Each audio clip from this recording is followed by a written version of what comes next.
Hey, everybody.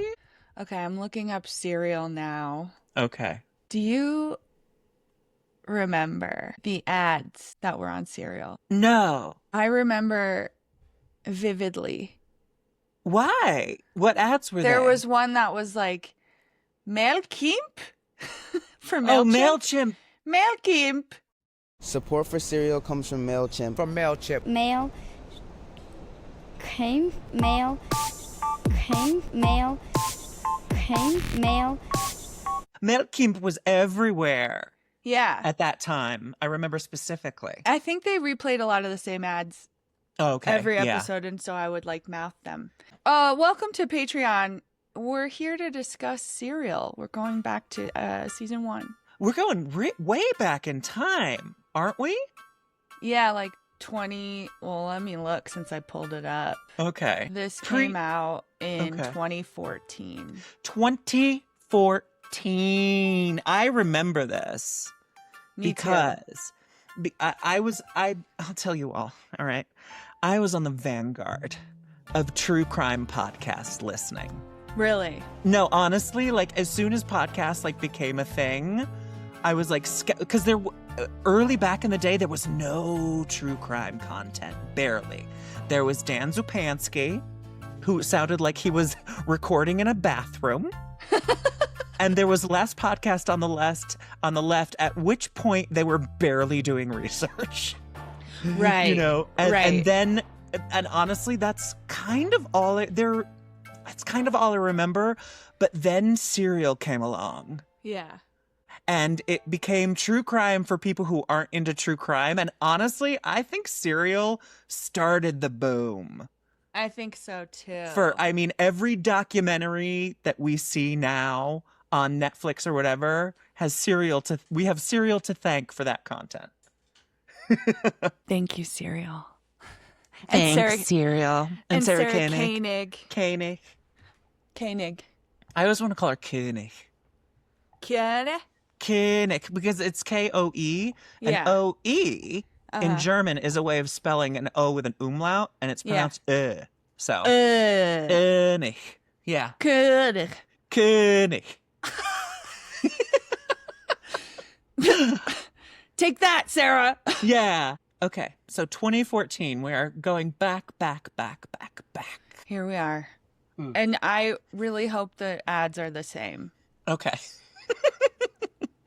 Okay, I'm going to push play. Okay. You show up. You show up for your friends. You show up for your family. You show up for the things that matter. Now it's time Not to show up for the yourself. old ads. Come No. to Pima Medical Institute.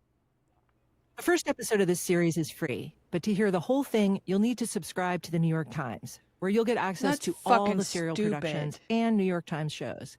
And it's super easy. You can sign up through Apple Podcasts, Spotify, or wherever you get your podcasts. And if you're already a Times subscriber, just link your account and you're done. Nathan, are you a Time subscriber? Not anymore. Yeah. I Okay. used to be. Well, we'll figure this out next time, I guess. Okay. Oh, remember this music? I do, yeah. From This American Life and WBEZ Chicago, it's Serial, one story told week by week. I'm Sarah Koenig.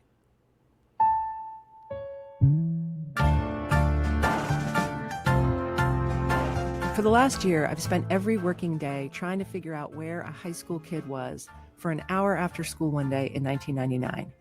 Or if you want to get technical about it, and apparently I do, where a high school kid was for 21 minutes after school one day in 1999. This search sometimes feels undignified on my part.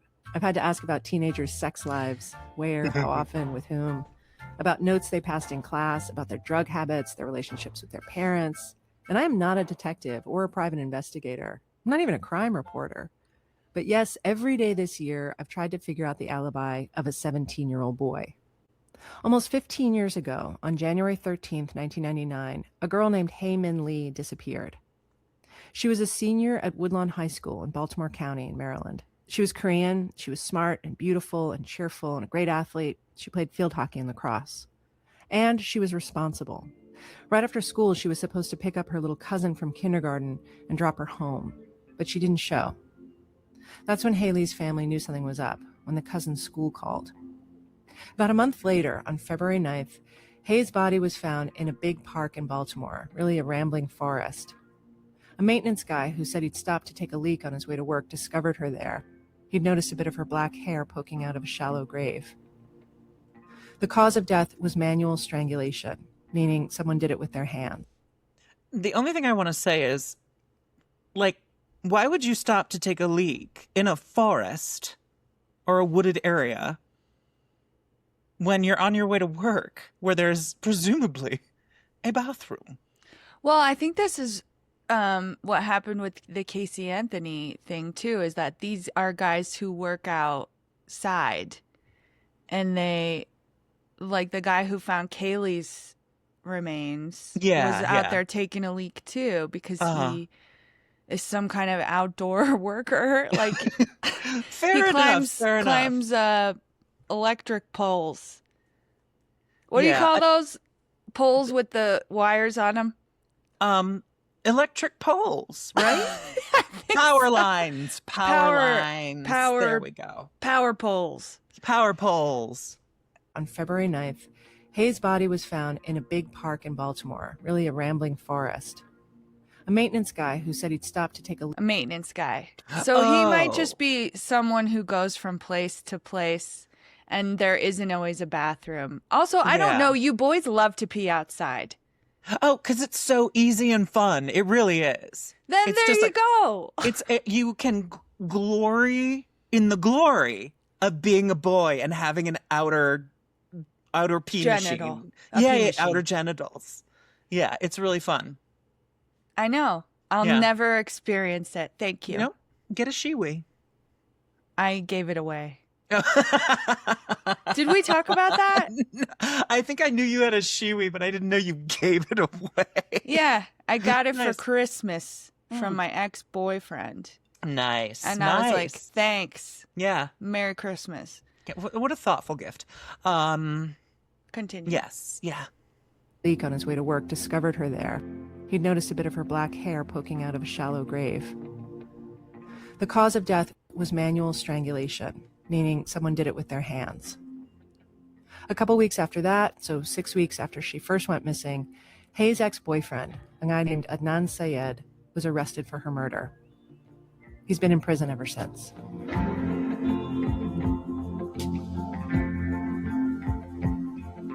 I first heard about this story more than a year ago when I got an email from a woman named Rabia Chowdhury. Rabia knows Adnan pretty well. Her younger brother Saad is Adnan's best friend. And they believe he's innocent. Rabia was writing to me because way back when, I used to be a reporter for the Baltimore Sun, and she'd come across some stories I'd written about a well-known defense attorney in Baltimore who'd been disbarred for mishandling client money. That attorney was the same person who'd defended Adnan, her last major trial, in fact. Rabia told me she thought the attorney botched the case. Not just botched it, actually, but threw the case on purpose so she could get more money for the appeal.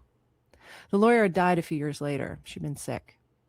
Rabia asked if I would please just take a look at Adnan's case. I don't get emails like this every day, so I thought, sure, why not?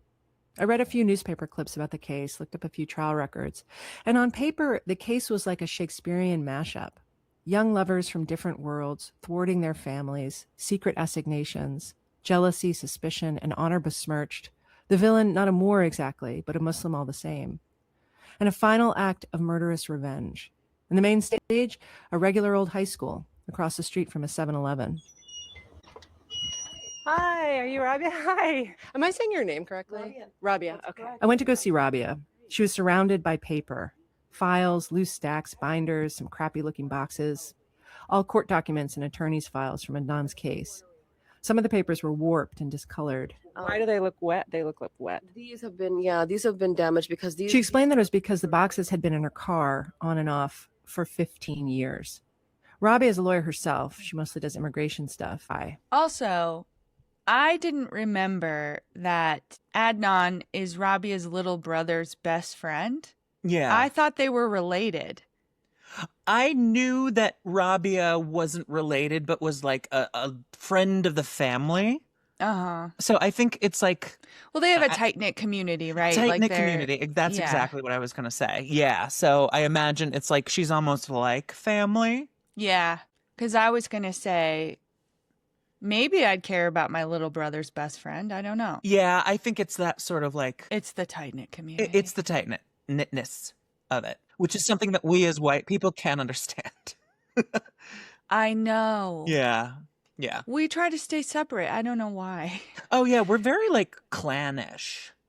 Like I don't with the way I grew up in Connecticut with all the Catholics is like everybody kind of stays in their own like big Catholic family pod, and that's how it works. So And she's got a beautiful round face framed by hijab. She's adorable looking, but you definitely shouldn't mess with her. She's very smart and very tough, and she could crush you. Her brother Saad was at Rabia's office too the first time I went. He's 33, a mortgage broker, more laid back than Rabia.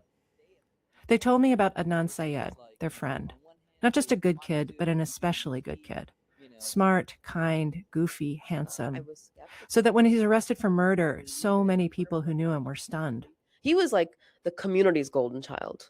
Oh, really? Talk more about that. He was an honor roll student, volunteer EMT. He was like on the football team. He was a star runner on the track team. He was the homecoming king. He led prayers at the mosque. So he was, everybody knew Adnan to be, somebody who's going to do something really big.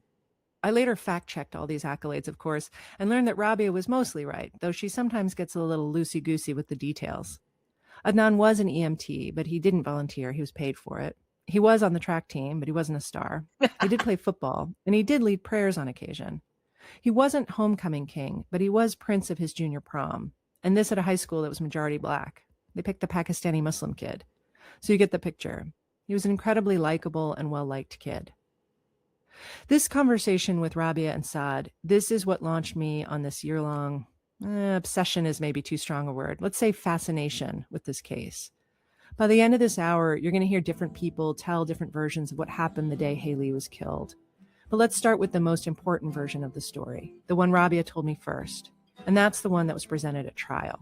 just one thing, I don't know if you've noticed this, and maybe it'll change, but it's interesting to see how, like, since this came out, how much like true crime content sort of protocol, quote unquote, at least in podcasts, has changed, in which you all, it's like, it's gotten way more victim centered.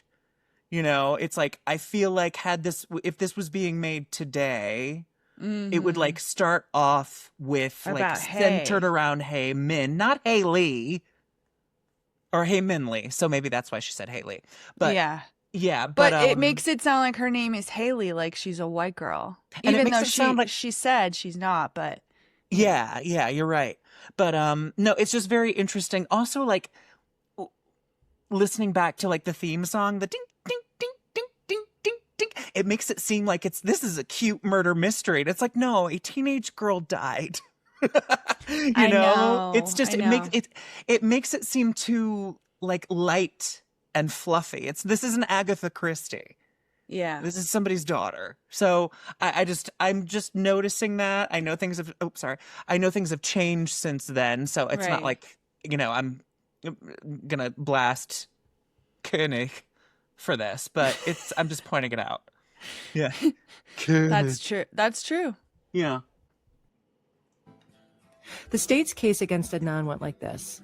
He and Hae had been going out since junior prom, but Adnan wasn't supposed to be dating at all. Adnan was born in the US, but his parents are from Pakistan, and they're conservative Muslims. No drinking, no smoking, no girls, all that. Saad and Rabia's parents are the same way. Their families are friends. But even though Adnan and Saad and their buddies were Muslims, they were also, shall we say, healthy American teenagers who were going to do what teenagers do, so long as they didn't get caught. So Adnan had to keep his relationship with Hae secret. The state used this against him in two ways.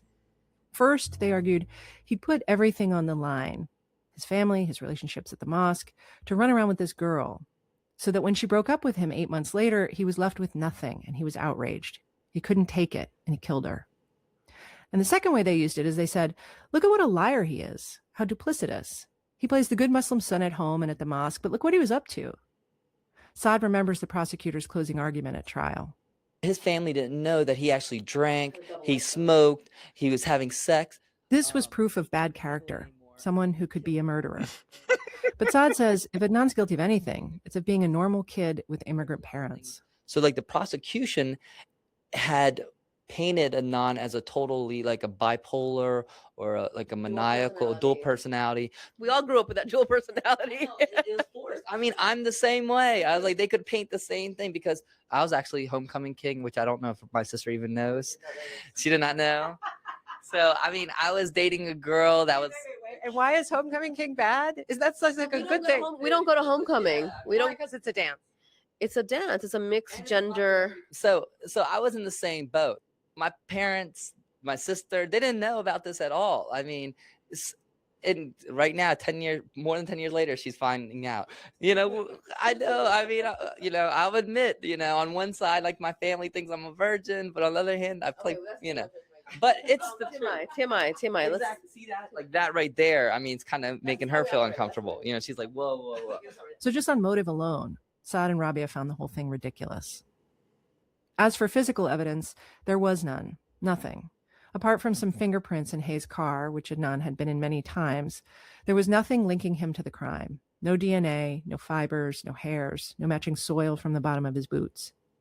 Instead, what they had on Adnan was one guy's story, a guy named Jay. He's the third person you need to remember in this crime story, besides Hae and Adnan. Jay was a friend of Adnan's. They'd been in school together since middle school. They weren't super close, but they had mutual friends. Jay sold weed and he and Adnan smoked together. The story Jay told police had problems because it kept changing from telling to telling. But they were able to bolster the main plot points using cell records from Adnan's phone. By the time I left Rabia's office that first day, I understood only one thing clearly, though maybe not the thing Rabia and Saad wanted me to understand. But what I took away from the visit was, somebody is lying here. Maybe Adnan really is innocent. But what if he isn't? What if he did do it, and he's got all these good people thinking he didn't? So either it's Jay or it's Adnan, but someone is lying. And I really wanted to figure out who.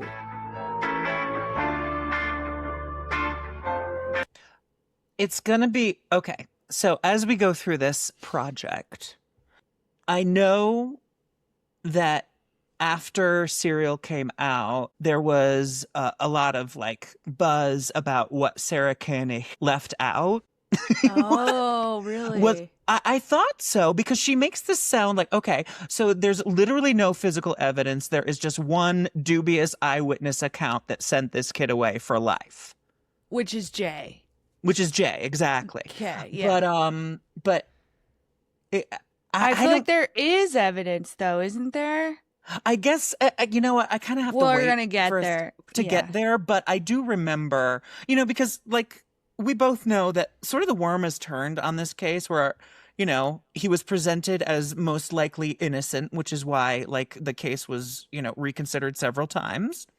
But now a lot of people are like, oh, he's guilty. So I think we should probably at some point look up like what we're not getting from the podcast. Yeah. Just because, you know, otherwise Well, I'm just going to think he's innocent again. And I know that's like, that might not be true. I was going to say she's being pretty biased at the beginning, saying there's no evidence, and that like everything hinges on Jay. But then she does say, I don't know, maybe Adnan's lying, maybe Jay's lying. And it's like, okay, we're back to we don't know the truth instead of Rabia and Saad say that he's innocent and therefore he's innocent. Yeah. But I mean, she is, like I said, she is like front loading this with the idea that Adnan is like, he's a good kid. Yeah. He's innocent. There was no physical evidence. So like what was anybody going to think?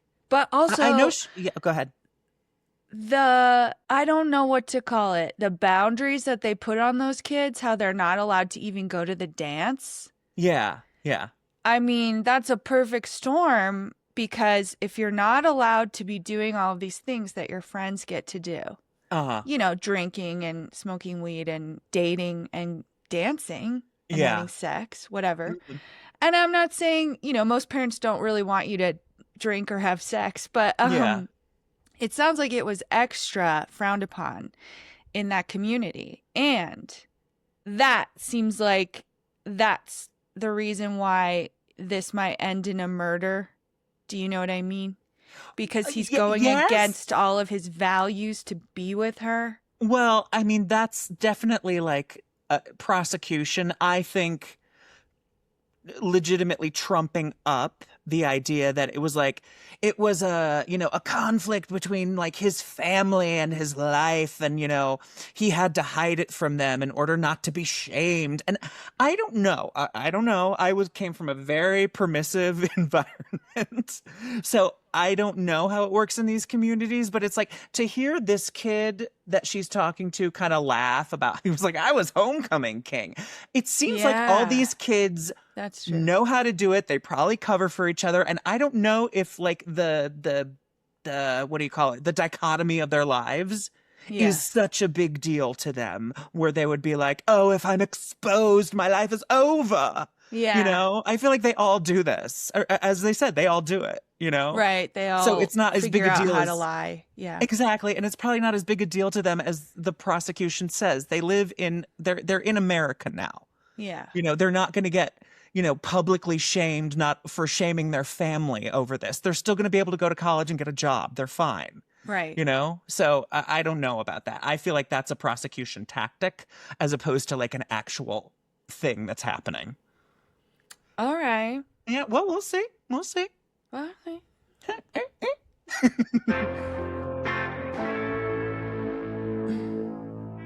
In the early morning of February 28th, 1999, Adnan was arrested by Baltimore City detectives. He was asleep in his bed when they showed up at his house. They took him straight from his untidy bedroom to an interrogation room at Homicide downtown. What Adnan didn't know is that just hours before they picked him up, the cops had interviewed his friend Jay. This is a taped interview of Jay, black male, 19 years of age. We're at the offices of Homicide, specifically the Colonel's conference room. The police recorded 2 taped interviews with Jay, and I'm going to play you the second one from a couple weeks later, only because the sound quality is much better. Just a warning that the tape is a little upsetting to hear in parts. Why don't you go ahead and tell us what you know about the death of Hae Lee? Okay. Had left out, went shopping with a friend of mine, an ex-friend of mine, Adnan. We had a conversation. During the conversation, he stated that he was going to kill that bitch, referring to Hae Lee. I took it with context. It didn't stand out my head any. Jay says he didn't take it too seriously. The cops have him start again from the top. On the morning of the 13th, Jay says, Adnan had left school and driven to Jay's house. Jay had graduated from school the year before and was working, but not on that day. January 13th happens to be the birthday of Jay's girlfriend, Stephanie, and Jay, who didn't have his own car, needed to go buy something for her. So Adnan comes over. According to Jay, they go shopping at the mall. What did you do then? We left the mall. I took him to school. I dropped him off in the back of the school. He went up to class. He left his cell phone in the car with me. Told me he'd call me. I went back to my friend Jen's house and waited for him to call. Okay, now at this point, you know why he's leaving the car with you. Yes. And why is that? Because he said he was going to kill Hae. And the reason you have the car and the cell phone was why? To pick him up from wherever he was going to do this. Okay. And you had talked about this while you were shopping that day? The details of the car and all? The events, how they were going to plan out. That day he told me, yes, he told me, I'm going to leave you with my cell phone and my car. I need you to come get me. Yes. After he had killed Hae, yes. Okay. Later that afternoon, the call comes. You received a phone call from Adnan. Yes. On his cell phone. Yes. Which is in your possession. Yes. And the conversation was what? That bitch is dead. Come and get me. I'm at Best Buy. Jay drives to Best Buy and sees Adnan in the parking lot. I noticed that Hae wasn't with him. I parked next to him. He asked me to get out the car. I get out the car. He asked me, am I ready for this? And I say, ready for what? and he takes the keys, he opens the trunk, and all I can see is like Hae's lips are all blue, and she's like pretzeled up in the back of the trunk, and she's dead. They leave the parking lot. Adnan's driving Hae's car with her body in the trunk. Jay is driving Adnan's car. They ditch Hae's car at the I-70 park and ride, and then, to hear Jay tell it, they just kind of tool around Baltimore County together for a while as if nothing had happened. Buy some weed, cruise around, make some calls. After a while, Jay drives Adnan back to Woodlawn High School. Why did you take him back to school? He told me that I had to take him back to school because he needed to be seen there. So was he going to a certain event? It's practice, track practice. Track practice. Yes. So he wanted an alibi. Yes. He wanted to be seen by the people at track. Yeah. And you guys had discussed that. He just told me that he needed to be seen. Yes. He told me that he needed to be seen at track practice. You took him back? Yes. Are you having any conversation with Adnan at the time? To the effect, yes. Don't tell anyone. He said that he couldn't believe he killed somebody with his bare hands, that all the other motherfuckers referring to like hoods and thugs and stuff think they're hardcore, but he just killed a person with his bare hands. So at this point, he's bragging about it. Basically. He was proud of it? Yes. After track practice, Jay picks Adnan up again. They drive around some more. By this time, Hae's family was worried, and they'd called the police, who in turn called a couple of Hae's friends, including Adnan. The call comes in on his cell. The cops ask if he's seen Hae or knows where she is. Jay says after the call, they drive to Jay's to get some shovels, go retrieve Hae's car from the park and ride. They drive around some more, and finally end up at Leakin Park, where Adnan proceeds to bury Hae. It's evening by now, maybe 7 or 8 p.m. And he asked me if I was going to help. And I told him, fuck no. And he starts just shoveling dirt on top of her. We leave there.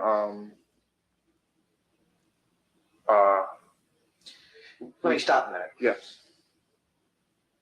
You helped him dig the hole? Yes. How long did it take you both to dig the hole? 25 minutes. That would mean Adnan wasn't just a killer, but a master liar and manipulator. A psychopath, probably.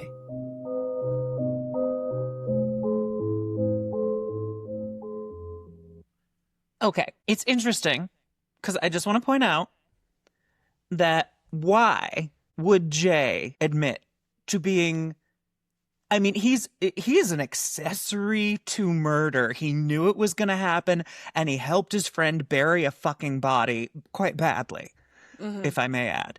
So, I mean, I can understand at this point why the state based their case on it, because it's like, who would do, why? What? You are ruining your life.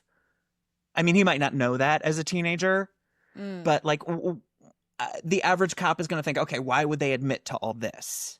You know? Do you think they've already told him, like, made a deal with him? I would think Sarah would have said that, but I feel like if you confess, then.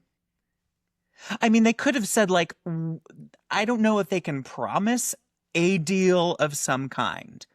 Because it's still the cops and not the DA. Exactly. So I don't know what they can do. Yeah. You know, but I do know that they're able to lie in order to get the information from a witness. So maybe they did lie to him. But nonetheless, like, why would this not be true? Who would say these things? I know, right? But to implicate yourself. To implicate yourself, like, so handily. But also, she's right. It's just like his telling of it is so much more clinical than I even remember. Like, you would think it would be like, I don't know. Maybe I'm expecting... I know. I was thinking when Adnan is saying, I'm going to kill that bitch, or like, then I killed that bitch. Like, Jay doesn't have any kind of like, well, man, are you sure? Are you sure you want to kill that bitch? You know? Just as like an outside observer, it's be like, hey, you know what? Let's ski this weekend. You know, kind of. Let's do something else. I don't know what people do. Yeah, that, and then when he describes like seeing Hae's body and the blue lips, it's like there's just nothing there. Like emotionally, I don't know. I've never seen a dead body before. If somebody opens their trunk and I see like my friend, their girlfriend, dead in the back seat, do you think there'd be some sort of emotional reaction at the memory? Yeah. It's just weird to me, unless he's as big a psychopath as Adnan is, which is totally possible. Right. Not as Adnan allegedly is. Right. Yeah. But I have never been questioned by the police. Do you think you get really serious and unemotional, maybe, if you're a tough man? That's a good point. That's a good point. know? I'm Yeah. just saying, it's just like... It's weird. It's And weird. It's weird to me. Yeah. Yeah, it's weird. Adnan's in a maximum security prison in Western Maryland. He calls me at my request about twice a week.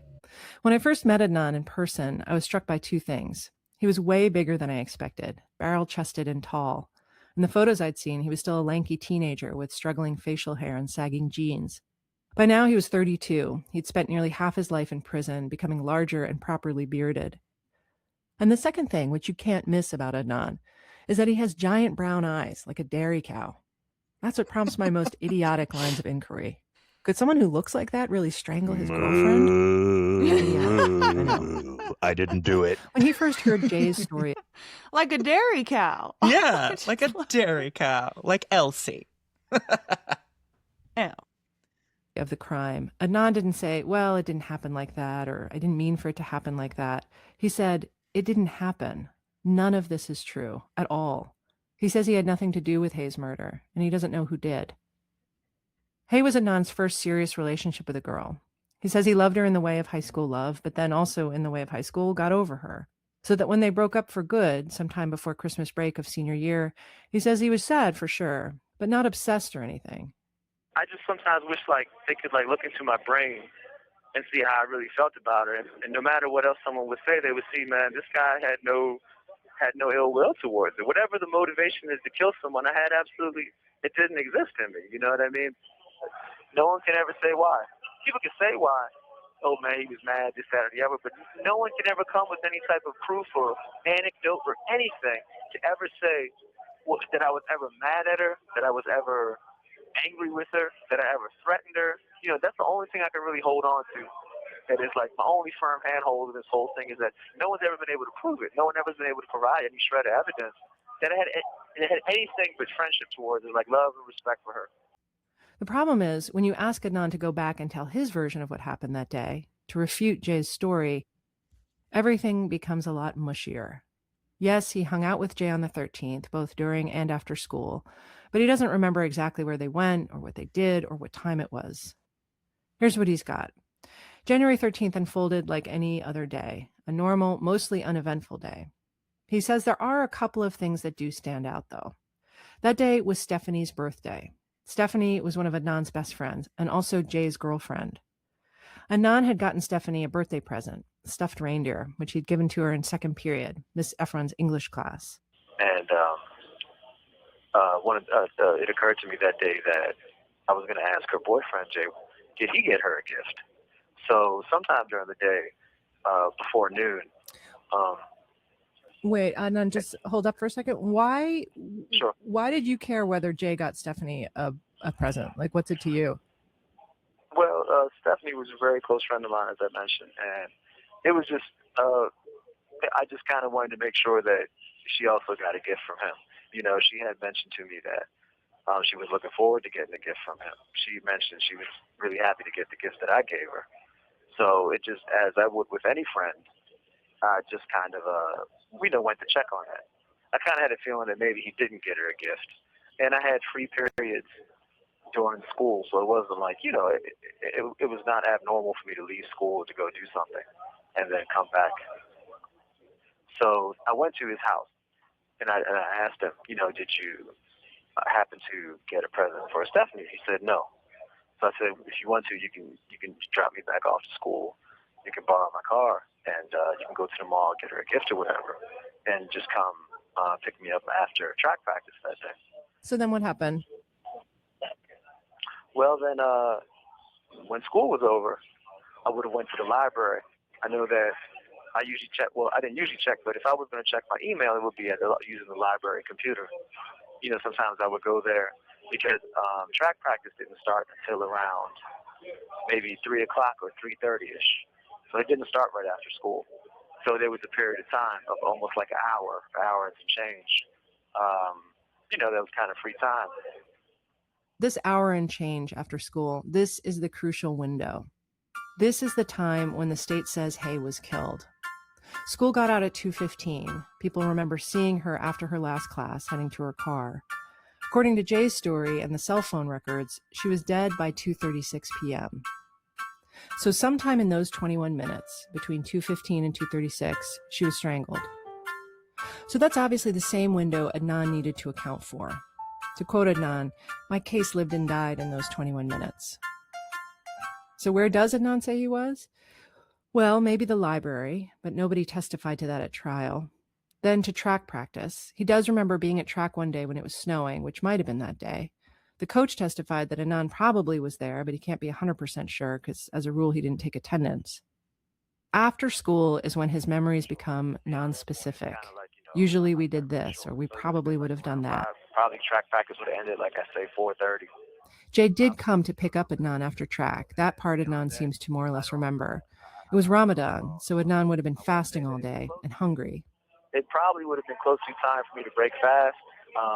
He would have came and picked me up, and we would have went to go get something to eat, and then we would have smoked some weed after, right? And then I would have had to have been home. Okay, I just want to point out. Okay. He says, we probably would have went and got something to eat, and then we would have smoked weed after. Mm-hmm. And our friend CJ always says when we talk about this case, who smokes weed after you eat? I was thinking the same thing. Yeah. I was like, get blazed and then it's more delicious. I know, like, that's where it's like, okay, so he's talking about something that didn't happen. Like, he's making something up, Well, yeah, and also, I don't know how you feel about this, but do you think, what is he, like 17 at this point? Yeah.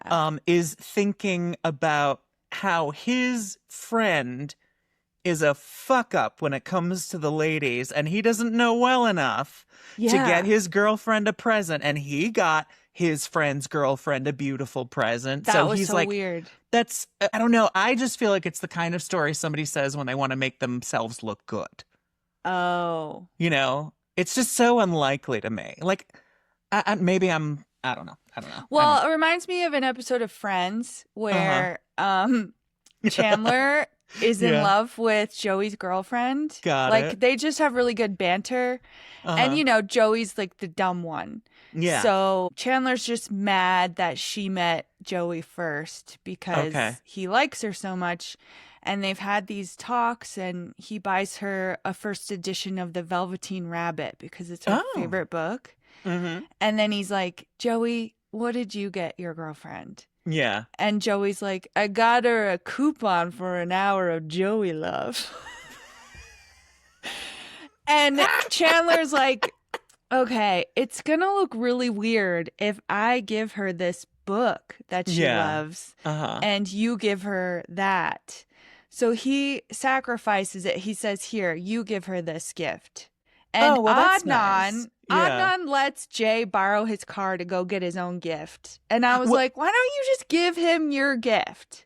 Yeah, unless Adnan truly was over Hae at that point and was gunning for Steph.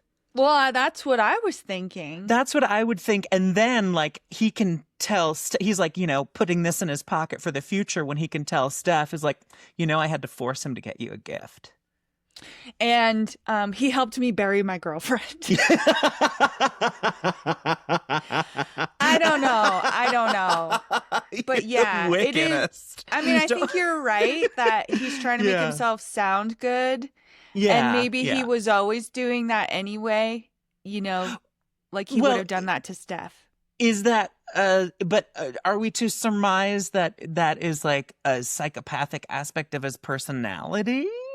Or is it just something that his community is used to doing in the effort to just basically, it's like, it's a knee-jerk reaction to hide the truth of what he's actually doing, because that's what he always does with his parents. Yeah, maybe. Or usually like the last 10 nights of Ramadan, my father would spend the night at the mosque. So a lot of times I would take him food. Like my mother would make food for him, and I would take it like usually before 8 o'clock, right? Because that's the last evening prayer. Did you ever leave the campus before the end of track practice? Did you ever? No. Okay. No. You're sure? I want to say that I'm 99% sure. Okay. The reason why I can't say 100 is because, I mean, and I do kind of understand that it comes across as, I don't know if it does or doesn't, but it seems like I remember things that are beneficial to me, but things that aren't beneficial to me I can't remember. It's just that I don't really know what to say, beyond the fact that a lot of the day that I do remember, it's bits and pieces that comes from what other people have said, that they remember, right? Mm-hmm. And it kind of jogs my memory. Right? Yeah, I don't really know what to say, and I completely understand how that comes across. I mean, the only thing I can say is, man, it was just a normal day to me. There was absolutely nothing abnormal about that day to me. Adnan knows better than anyone how unhelpful this all is, how problematic, because it plays both ways. If he's innocent, right, it's any other day. Of course he doesn't remember. But you can also read it as, how convenient, he doesn't remember the day. So no one can fact check him or poke holes in his story. It's just interesting to me. I feel like if you are being accused of a murder, or if there is even suspicion upon you, like you've been questioned by the police, you would go to literally everybody just research everything, and you are truly, not guilty. You go to everybody you're like, did you see me? What did I do? If you really can't remember, like, at all. And you would try to piece it together yourself instead of just being like, can't remember. Sorry. Yeah, and he's talking about where he was for an hour, basically, or that 21 minutes. Yeah. And he can't rely on Jay because Jay's saying he did it. Yeah. I mean, who else does he have to ask? Because, like, if you look at it from he did it, yeah, then no one has anything to say about where he was. Yeah. Well, and also it's like, oh, I might have like given food to my father because it was like it was Ramadan and he was at the mosque, and but like he's like, maybe that happened, maybe this happened. I'm like, check with your dad, just to like give you a timeline for like you can prove that it's like what I remember is true at least. I mean, yeah, it's looking suspicious to me. It's looking suspicious. It's so funny. I just. Because you listen to these podcasts when they come out and you're like cleaning your kitchen, you're dancing around, you're petting your pet. And like now listening to it really closely is, I will just say, because I don't want to, we got a whole thing to listen to here. It's a much more interesting experience and telling. Mm-hmm. Yeah. Especially to see where this has gone in the meantime. In the zeitgeist. In the zeitgeist, yeah. Anyway. We should listen to the prosecutors in our off time. Oh, let's do that. Yeah. Okay. I like the prosecutor. Trial was a long ordeal. Jay was on the stand for something like 5 days. A cell phone expert testified for 2 days, a lifetime when you're discussing cell tower technology. There were absences and some bad weather closed the courts, so it was 6 weeks before both sides rested. But the jury, they moved like lightning. After just a few hours, including a lunch break, they convicted Adnan of first-degree murder. Rabia Chowdhury was there in the courtroom when it happened. She says his mother was crying. She was crying. Rabia hadn't sat through the whole trial, so the first time she fully understood that the case came down to those 21 minutes was during closing arguments, when the prosecutor brought out a dummy's head and strangled it in front of the jury. That evening, after the verdict, Rabia went to see Adnan in lockup. And so I went to go see him. So this is the same day he's been convicted. And this is the first time I actually had a conversation with him about, what's going on. And I was like, Adnan, the whole thing's turning on these 25 minutes. Like, where were you? And he's like, look, she disappeared in January. In March, you're asking me, like, where were you after school for 20 minutes on a specific day? Like, no, all the days are the same to me, But then he mentions that there was this one girl, an alibi girl. He's like, the only thing I could offer is, he's like, I remember, he's like, there's a girl I go to school with who her name's Asia McClain.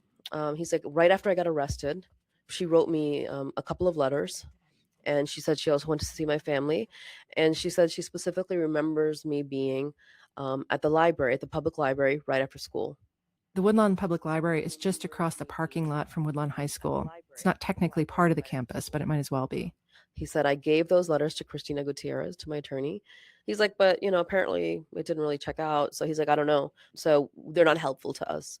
So this is the first time I heard of this girl, Asia McClain. I had never heard of her before. Nobody had mentioned her before. Were you like floored? Like, wait, what?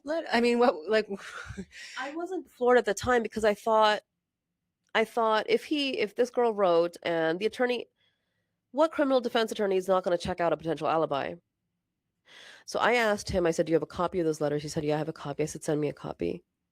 Adnan sends the letters to Rabia, and here's what she reads. The first letter, the first of two, is dated March 1st, 1999. That is one day after Adnan was arrested. At the top of the letter, she notes, I just came from your house an hour ago. Dear Adnan, I hope I spelled it right. I'm not sure if you remember talking to me in the library on January 13th, but I remembered chatting with you.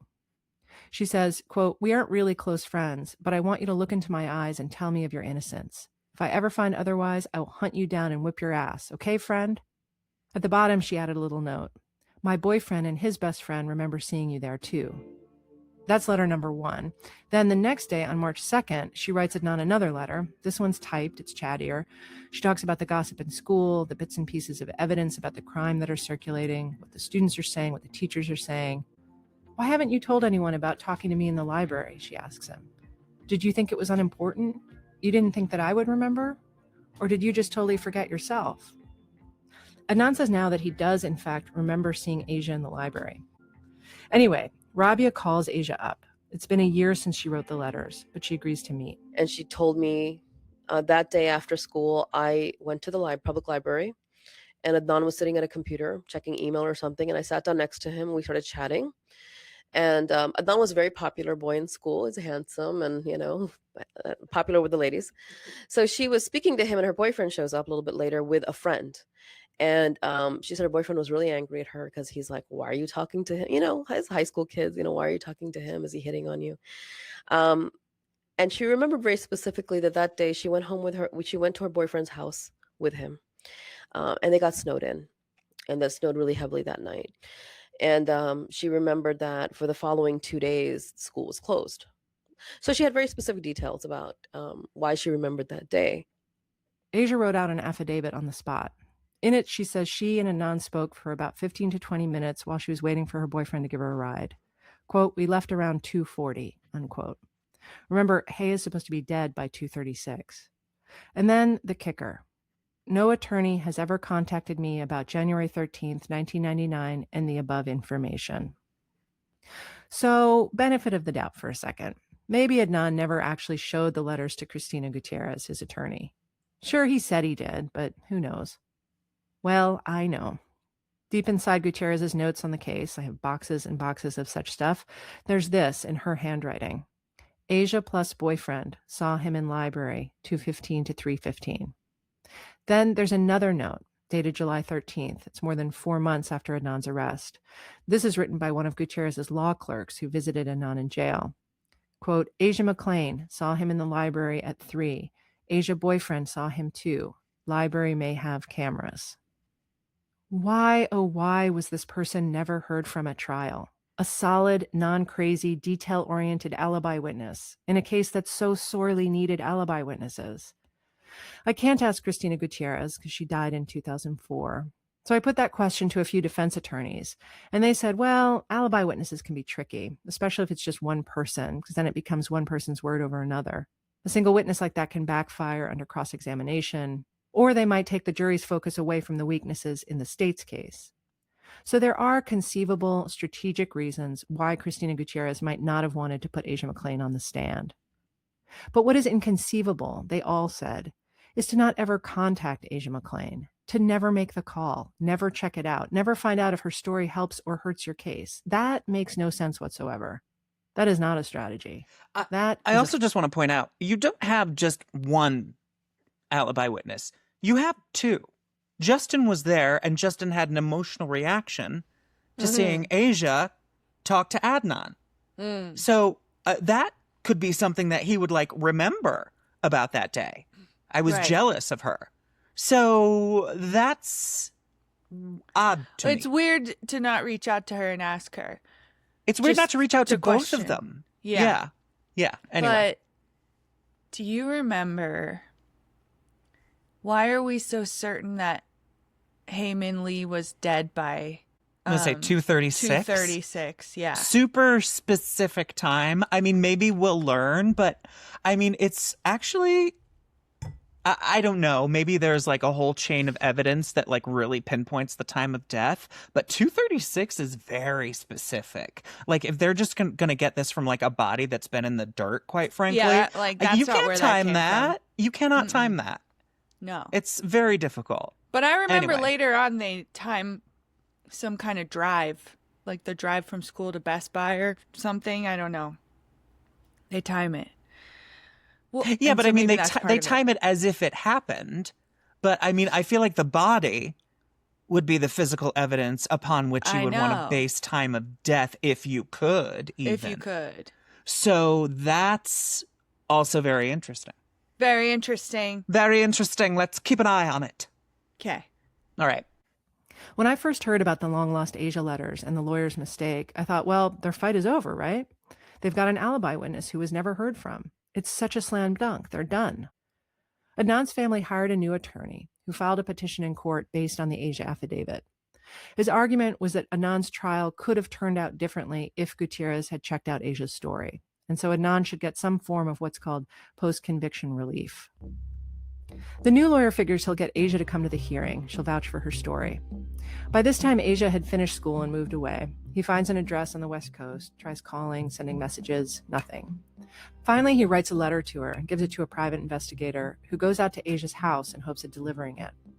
Asia's fiancé comes to the door, opens it partway, tells the investigator that she cannot speak to Asia, but that from what he knows of Adnan's case, Adnan is guilty and deserved the punishment he got. Later, the investigator gets a call from the fiancé. We don't have to talk to you. Leave us alone. So Adnan's lawyer calls off the search for Asia, figuring once a witness turns on you like that, it's too risky to keep pushing. And then at Adnan's hearing on the new petition, it comes out that Asia had done the very thing they dreaded.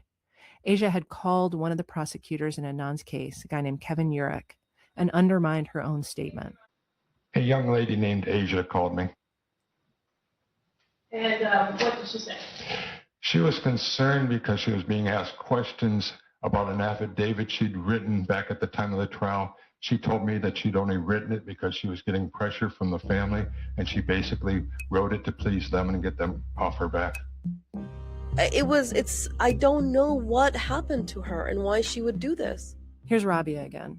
She says it's not true that Asia was bullied into writing that statement 15 years ago. And she can't fathom why Asia would discredit her own statement like that. I don't know why. It's funny because we've since learned that Rabia is a notorious bully. Yeah.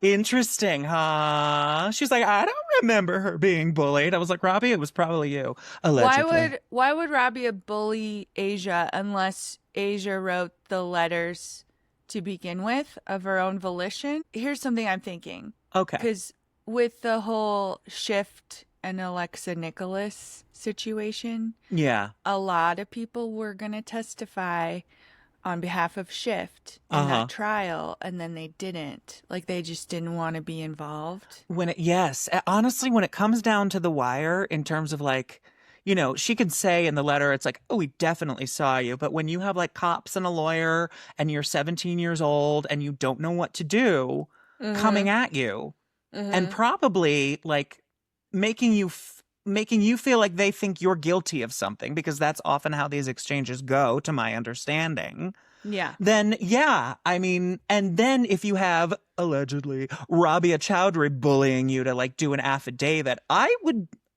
look, my just sit worst, out. Just not do it. I never want to get involved in anybody else's lawsuit as a witness or otherwise. If I, like, honestly, if I saw somebody get murdered on the street, Yeah. I cannot say Yeah. that I would like maybe not murdered on the street. Like that's pretty extreme. But if I saw a crime in progress, like a theft or something, let's say theft, I would turn my head the other way and keep on walking because or a car accident or something. I do not want to get involved. I have been a court reporter. I have been a legal assistant. I have been a paralegal, and it is an awful experience. And I would want no part of it. So I get it. I get it on Asia's behalf. Okay. And maybe Rabia is a bully. Maybe. Do you think?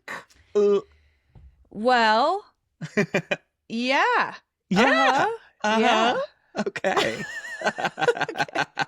I'm surprised we haven't gotten a mid-roll commercial yet. I know. Yeah.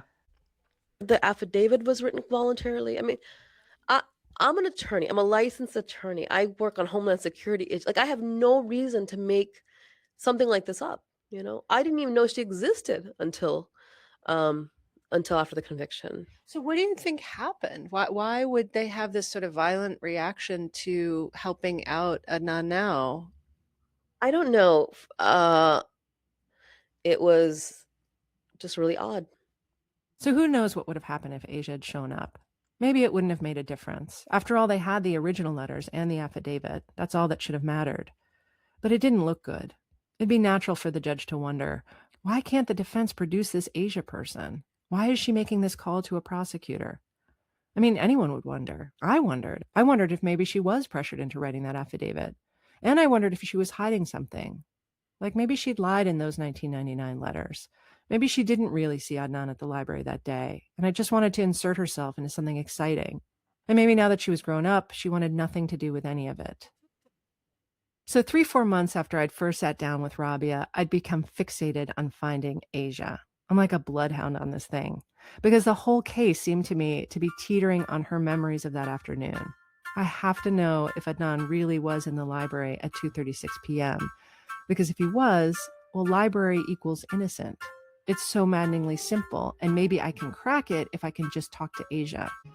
If you're wondering why I went so nuts on this story versus some other murder case, the best I can explain is this is the one that came to me. It wasn't halfway across the world or even next door. It came right to my lap. And if I could help get to the bottom of it, shouldn't I try? I start running down all the other information in Asia's 1999 letters. She mentioned there were security cameras inside the library.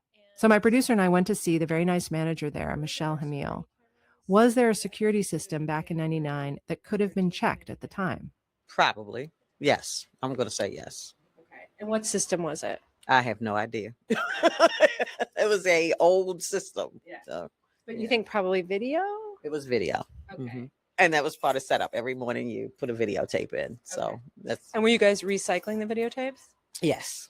I think it ran for, a week. She's been smoking since she was 9.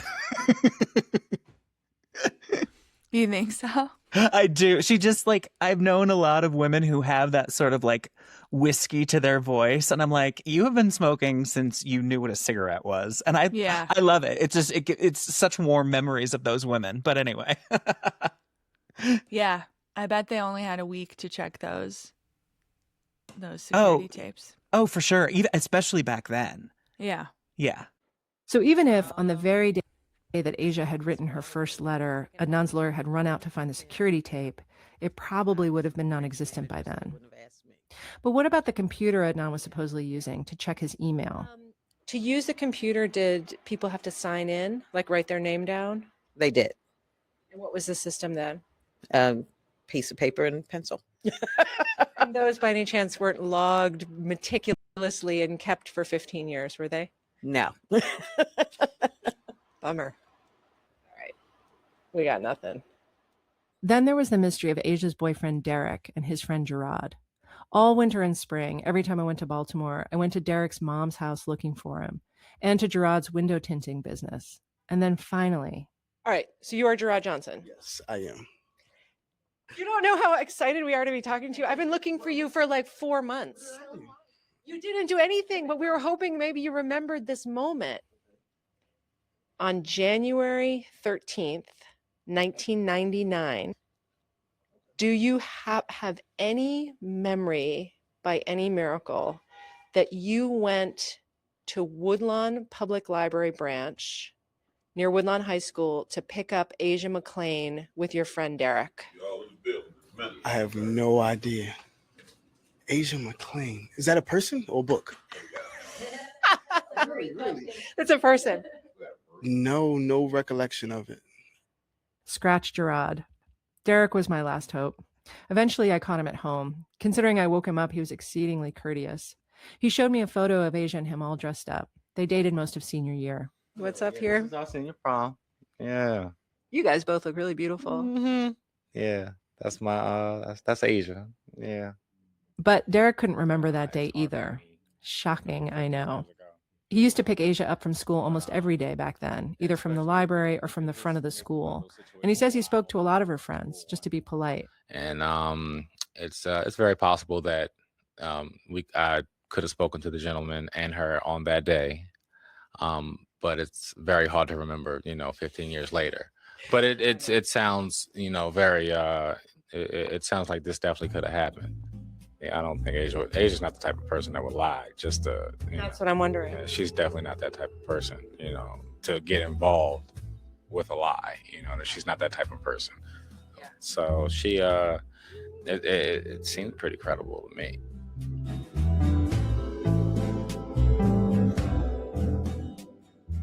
One day, I get a call on my cell phone from a blocked number. You guessed it, Asia. This is crazy. I have a couple minutes if you want to chat about it. I recorded our conversation on the cell, which is why the sound quality is so bad. Sorry about that.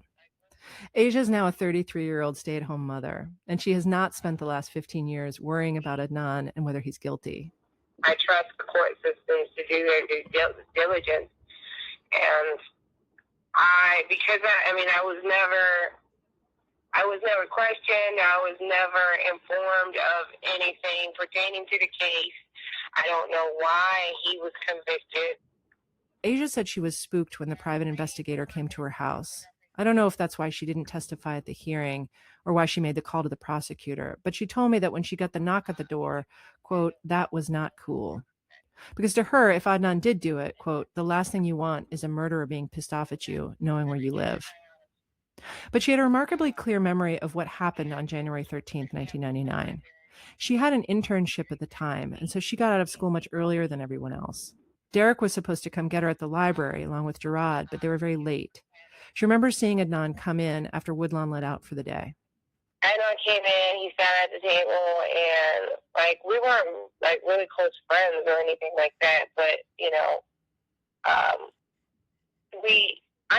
we knew each other, and he chatted or whatever, and I can't remember.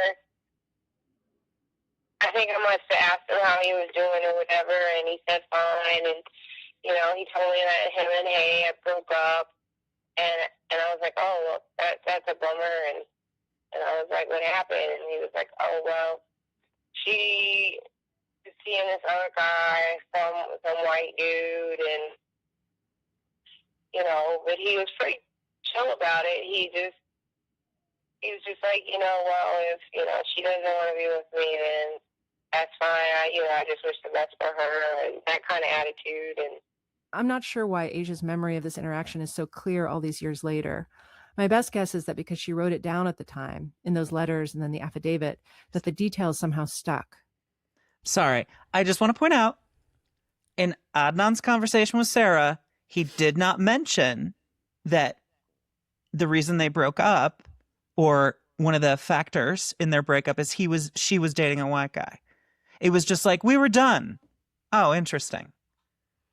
Yeah, and I don't know that. I don't know Hae, right? Yeah, but yeah. Was she just going to be like, well, I met this other guy at work, Don, and yeah. now I don't care about you. It seems to me, maybe if they were talking about the breakup, Adnan's just like, well, this is what she's doing now. That's not why they broke up. Yeah. But I find it interesting. It's the lack of mention of. Yeah, but then, sorry, Asia McClain is remembering something from 15 years ago and might be wrong too. No, fair enough. Okay. Yeah, I just pointing it out. Okay. Yeah. You were talking, this would have happened in the library. Do you remember what time that conversation would have happened? I don't, because I know school let out around 2:15, so it was probably around 2:30. Because you had said you got out of school earlier than other people. So were you there? Were you at the library before 2:15? Oh yeah, I had been at the library for a few hours. Oh wow.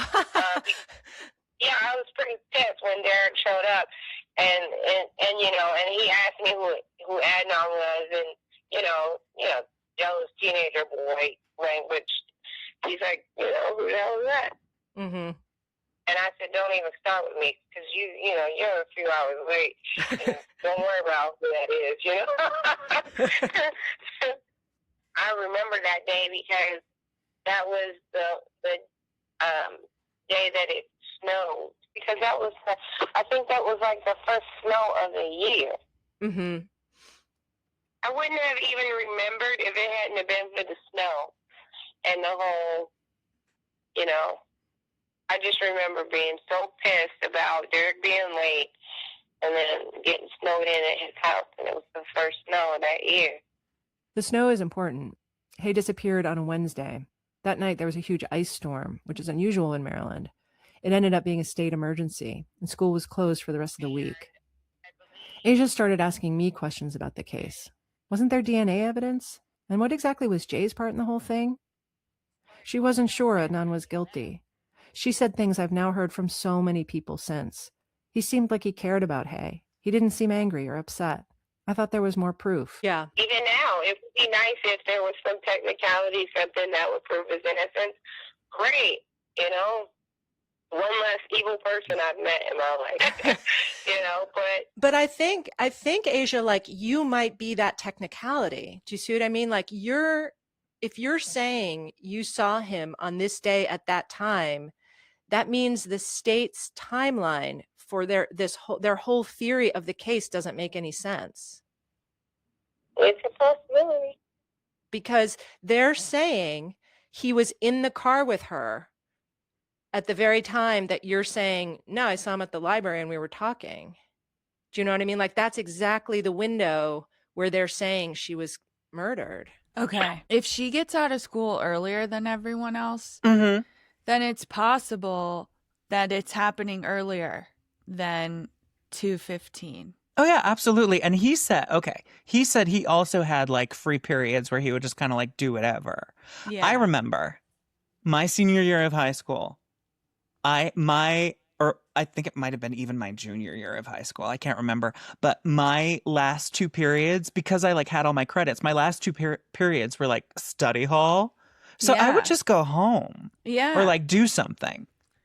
So like he's not saying like, okay, when were those free periods? No. And were they at the same time that Asia had hers? And were they like at, like fucking noon for all we know? Yeah. Yeah, she said she'd been there for hours. So Yeah, so that to me says, it could have been any time. yeah, no, I think you're right. I think you're right. And then I was like, well, thank God at least they checked the weather to make sure she even got like the right day. Nothing against Yeah, Asia, but that's it's like what's memory is interesting. memory. In case you couldn't hear that, it was a sigh. And I completely understand that sigh. It's how I feel a lot of the time. Because I talk to Adnan regularly, and he just doesn't seem like a murderer.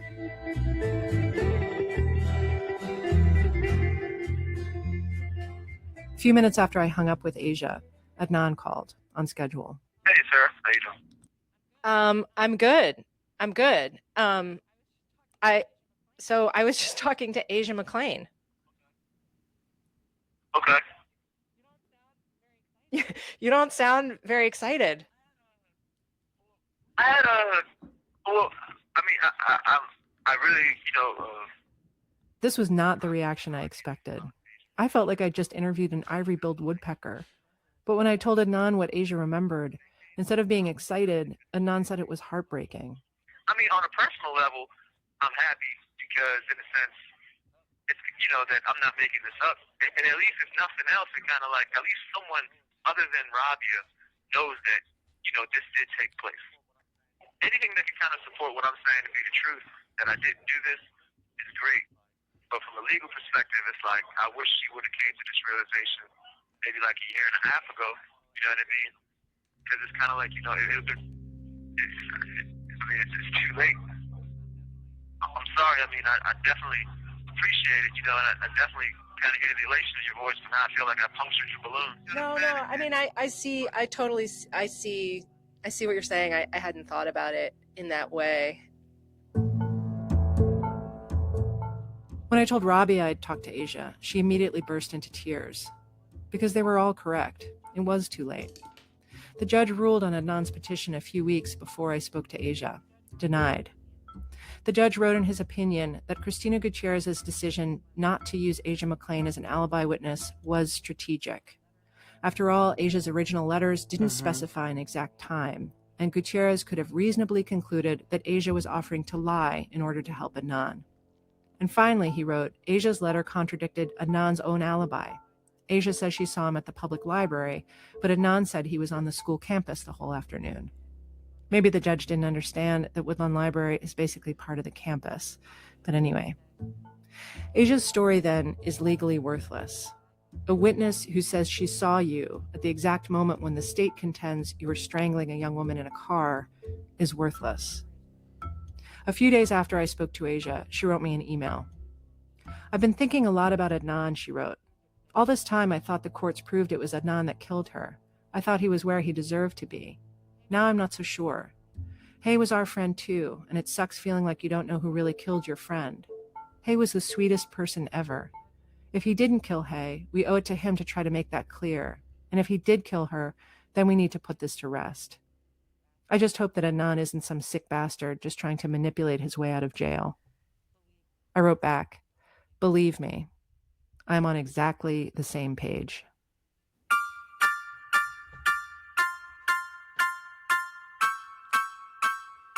Coming up this season on Serial. I think that there are other people involved. I think maybe he was set up. I think he was set up somehow. Clearly you could tell something wasn't going on. It wasn't good. I mean, it was just strange behavior for anybody. Basically threatened me, like, what happened to Hae, this is what's going to happen to you. That's how I felt that day. What are you thinking right now? You have the same smile I do. I'm literally thinking, could he have gone crazy? Jay told me he was being blackmailed by Adnan. Because Adnan knew that Jay couldn't go to the police. Like, if this works, and every question we've had for the past 8 months, he knows it. Yeah, who else did it? There's running out of suspects.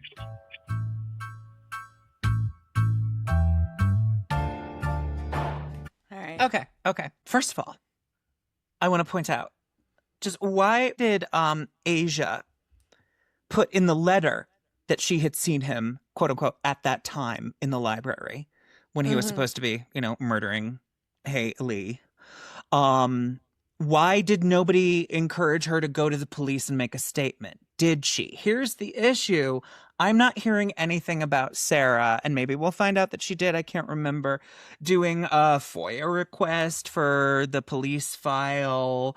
I'm assuming everything she's getting is from Rabia. Yeah. So is this even an exercise in any kind of investigative reporting?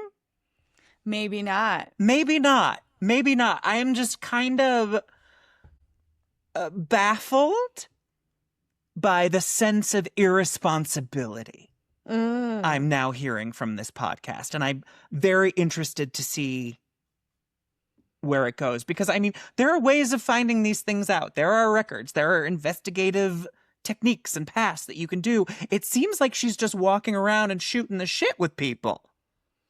Yeah, which I don't mind, but there does need to also be that other part that's I don't mind. Yeah, but once again, it's like, this is a very serious subject. A young woman with her life ahead of her died. Yeah. And we're just like going around to all the friends like, what do you think? At this point, it's like 15 years later and being like, hey. You know, I don't know. Yeah. It's just like, is she a reporter? I don't even know. Yeah. This is going to be really interesting because like knowing what I know now and didn't really understand then. Yeah. The comparison's going to be really interesting. I think that's a good point about the FOIA request because relying on Rabia would be stupid. She has this way of just trusting people that I feel is like, she even says, she's like, Adnan seemed like a nice kid who wouldn't kill anybody. So, you know. Yeah, but I think that's an interesting part of the story. And she does explain Rabia in an interesting way and says, like, you don't want to mess with her, you know? And I think that's good. You don't want to mess with her, but you want to check her work. You can't just rely on everything. This person who is clearly on Adnan's side, the evidence that she gives you, it's biased. You don't know if it's biased. It is because Rabia has a clear goal and we don't know. And you can't know if Rabia believes it based on facts or just because she likes Adnan. You know, as a person. Yeah, no, I mean, I would have expected, and who knows what Sarah Koenig actually did, but I would expect that to be a part of the podcast. I did this. I did that. I got this information from a trial transcript. Come on. Yeah. I mean, it's like, it's not even that this is like the nascent days of true crime podcasting. It's just like bad work. Well, she does have some of those recordings, and I wonder if she just got those from Rabia. I guess. So Jay. yeah, she's not saying she's not doing anything. she's just mining Rabia for content. I don't know. We still have how many episodes of this to go? Like 7, 8, 15? I think it's more than 7 or 8. Let me see. Well, it keeps going. But I know, like, Adnan is out. Like, that must have come out years later. Okay, yeah. Let's see, I think it's 10 episodes. Oh, 10's good. Well, anyway, it'll be interesting to see what happens. I literally remember nothing from this. So there's 12 episodes. Okay. Great. Well, everybody, that was episode 1 of Serial. Sarah Koenig is a questionable investigator. That's the conclusion I've come to so far. Mm-hmm. Yeah. What about you? What do you think of it? I agree with you. That's enough for me. I like being validated. Thank you so much. Because I think it is like pretty obvious on the surface that this is like so far questionable. Yeah. All right. Well, anywho, now I want to do a deep dive into the I was about to say the producers, the prosecutors. Yeah. Yeah, because my understanding is they definitely lean towards Adnan being guilty. Yeah. Okay. So that'll be I don't know if an they go interesting episode by counterpoint. episode, but I'm going to find that episode Okay. and then take Izzy for a walk if you want me to send it to you. It sounds good. Do that. Okay. All right. Bye, everybody. Bye, everybody. Support for Serial comes from MailChimp. From MailChimp. Mail. Came. Mail. Came. Mail. Came. Mail. Came. Mail. Came. Mail. More than 7 million businesses around the world Mail. Use a MailChimp. Use a MailChimp. Mail. Use a MailChimp. To send emails, newsletters, and deliver high fives. Deliver high fives. Mail. I use mail. You do. Mail. I Mail. use mail. Deliver high fives. Use a MailChimp. Mail. Chimp. He told me, I'm going to leave you with my cell phone. Like, why would it doesn't make sense? Why would if a let why would Hae wasn't like I can't. I'm probably just as confused as you are. Mail. Came. Mail. Came. Mail. Came. Mail.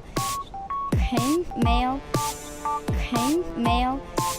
Came. Mail. Came. Mail. Came. Mail. Came. Mail. Deliver high hang fives. mail, hang mail, Deliver high hang fives. mail, hang mail, hang mail, hang mail, chimp mail, hang mail, hang mail, hang mail, hang mail, hang mail, hang mail, hang mail, hang mail, hang mail, Deliver high hang fives. mail, hang mail, Deliver high hang fives. mail, hang mail, hang mail, hang mail, chimp